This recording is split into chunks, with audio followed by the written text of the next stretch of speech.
هاي انا نورة مهتمة اتعرف على البلاد، والنهارده هنروح لمونتينيجرو.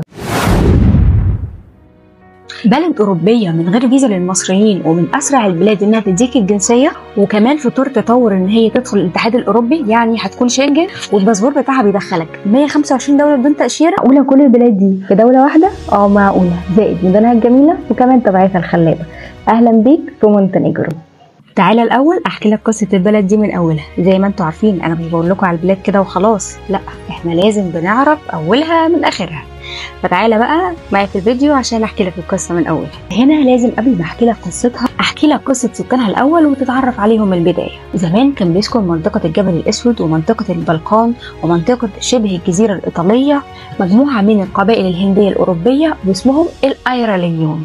وبعد كده في القرن السادس الميلادي جاء عليهم ناس اسمهم السليفيون، لان هم كانوا بيتكلموا اللغه السليفيه، وهم اول سكان من اوروبا الشرقيه والبلقان وجزء من اوروبا الوسطى وجزء من شمال اسيا. في القرن التاسع الميلادي الرومان استولوا على المنطقه، وفي فتره انحدار وسقوط الامبراطوريه الرومانيه المنطقه دي حصل عليها عمليات نهب كتير من قبائل بدويه غازيه اللي هم القوطيين في اواخر القرن الخامس، ودول بقى مجموعه بلطجيه كده جم من شمال اوروبا، والافاريين ودول مجموعه بلطجيه برضه جم بلطجوا على جنوب روسيا والبلقان. بس السلفيين قدروا بسرعه يسيطروا على دول البلقان من تاني. يبقى كده عندنا السكان الاوليين اللي هم القبائل الهنديه والاوروبيه، بعد كده انضم عليهم السلفيين، وبعد كده الرومان، واخر حاجه كانوا سكان شمال اوروبا. فكره عن سكان البلد كانوا مين؟ تعالى بقى احكي لك عن البلد دي اصلا ايه. العصور الوسطى المبكره اللي هي بدات سنه 500 للميلاد وانتهت سنه 1000 ميلاديا، كانت الجبل الاسود متقسمه لثلاث مملكات اللي هم دوكيليا وراسيا وترابونيا. كده جمهوريه البندقيه، ايوه يا سيدي، اللي هي بالظبط كده كانت عاصمتها مدينه البندقيه في ايطاليا.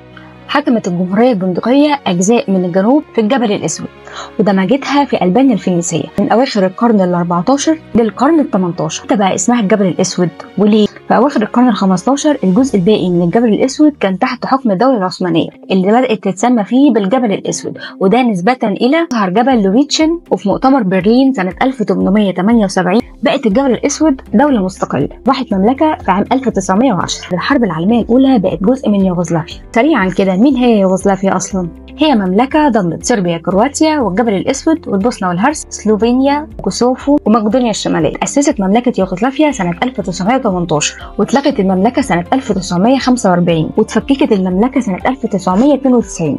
بعد التفكيك ده بقى صربيا والجبل الاسود كونوا مع بعض كده اتحاد فيدرالي، بس للاسف الاتحاد ده اتفك سنه 2006.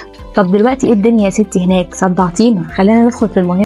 حاليا بقى يا عزيزي الفاضل المستعجل، الجبل الاسود بتعتبر ذو دخل فوق المتوسط، وبتحتل المرتبه 48 فوق مؤشر التنميه البشريه وشويه منظمات كده تانيين، وحاليا في طور الانضمام الى الاتحاد الاوروبي. يعني المفروض ان هي بحلول 2025 هتكون دوله من دول شنغن. طب تعالى بقى احكي لك شويه وافرجك عن جمال البلد دي. تعالى نبدا باحلى واهم بلد بعد العاصمه، وهي بودفا.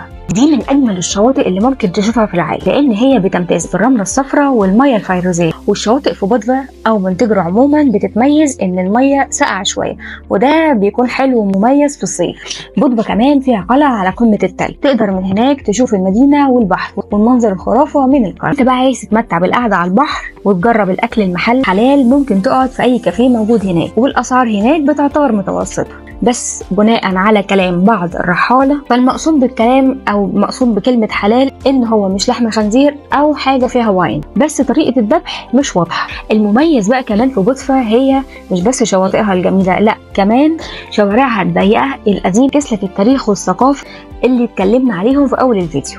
تاني مدينه هي كوتور، دي من اجمل مدن الجبل الاسود. هي بتجمع ما بين البحر الازرق والجبال الجراتينيه العاليه اللي موجوده في خليج من خلجان البحر الادرياتيكي. اكتر ما يميزها هي شواطئها الساحل، تقدر تتفرج على اليخوت اللي في المينا وتتجول في الجناين اللي موجوده هناك. إذا فيها هي هرسك نوفي، ودي واحده من اجمل المدن في منطقه دي، برضه بتجمع ما بين التاريخ والجمال الخلاب. التلال الخضراء اللي حوالين هرسك، وانت هناك تتفرج على الطيور والحيوانات النادره اللي موجوده هناك. المناخ في مونتينيجرو بقى في الصيف بيكون من 25 درجه مئويه ل 30 درجه مئويه، وفي الشتاء معتدل بيكون من 10 درجات مئويه ل 15 درجات مئويه. فباختصار لو انت قاصد مونتينيجرو للسياحه، زي ما انتم شايفين كلها شواطئ ومناظر غير طبيعيه. هي بتعتبر اكتر مصيف لو انت قصدها كانك تاخد الجنسيه.